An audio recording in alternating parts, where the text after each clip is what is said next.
우리나라의 미래 신성장 산업인 전기 자동차 산업의 발전 방향을 논의하는 자리가 국회에서 열렸습니다. 무슨 얘기가 오갔는지 함께 돌아보시죠.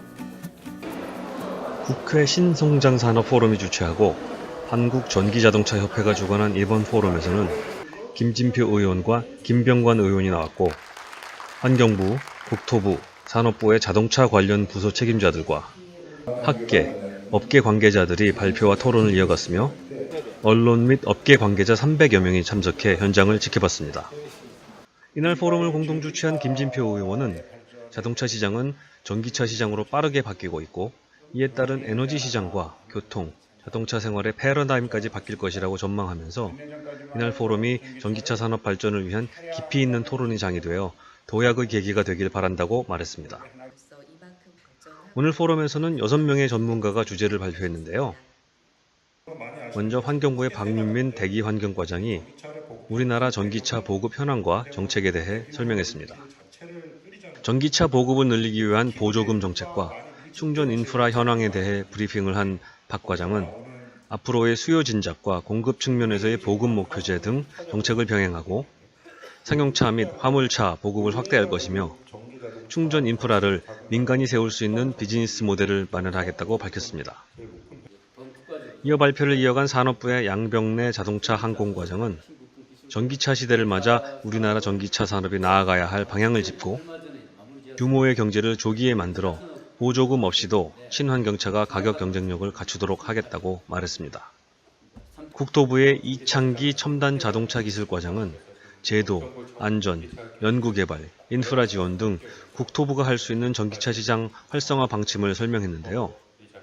인증, 안전 문제 등 국토부의 정책이 발목을 잡는 규제가 아닌 건실한 발전을 위한 정책이 되도록 하겠다고 밝혔습니다. 산업연구원의 이항구 선임연구위원은 전 세계 전기차 산업을 짚어보고 어떻게 발전할 것인지 전망했고요. 독립적으로 보더라도 2030년에는 약 1억 대 이상의 전기차가 전 세계적으로 보급될 수 있다. 이렇게 지금 얘기를 하고 있습니다.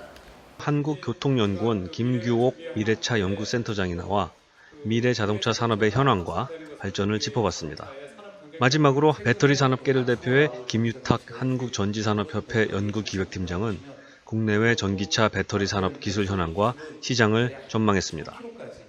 한번 충전으로 1000km까지 갈 수 있는 전기자동차 시대가 조만간에 열릴 거라 저는 생각하고 있습니다. 주제 발표를 마치고 발표자들이 토론을 이어가기 직전 짧은 질의응답 시간이 있었는데요. 전기 모터를 제조하는 한 기업의 대표가 발언권을 얻어 우리나라의 모터와 인버터 기술은 이미 전도적인 수준에 올라와 있지만 시장이 제대로 형성되지 않아 성장이 더디다며 시장 활성화를 시켜달라고 주문했습니다.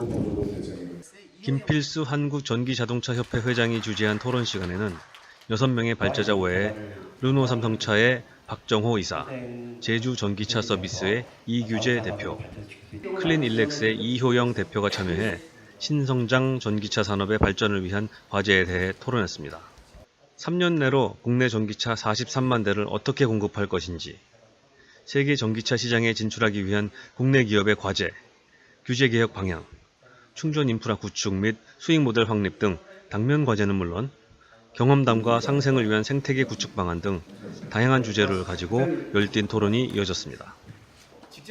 토론이 끝나고 날카로운 질문들이 쏟아졌는데요. 한 참가자는 규제 샌드박스에 대한 언급을 하면서 보여주기식, 이벤트성 규제 풀어주기 대신 보다 효율적이고 영구적인 정책을 통한 촉진책을 내놓으라는 의견이 나와 주목을 끌었습니다.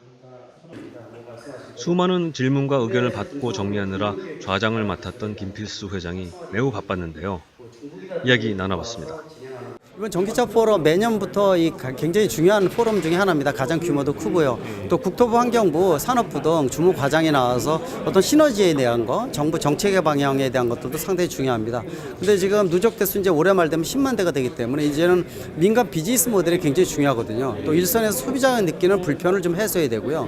또 충전기에 대한 어떤 문제점이라든지 실제 정부하고 민간의 어떤 시너지 효과를 내는 부분들. 그래서 미래의 먹거리를 확보한다는 거. 이런 자리가 이제 앞으로 더 중요하지 않을까 이렇게 보기 때문에 그런 측면에서 앞으로 이 포럼을 뭐 연간 2번 2회를 한다든지 해서 좀 더 이런 모델을 좀 구체화시키는 또 특히 민간 비즈니스 모델이 앞으로 가장 중요한 요소로 떠오르기 때문에 그 요소를 중점적으로 해결하는 그런 자리 마련을 앞으로 진행할 예정으로 있습니다.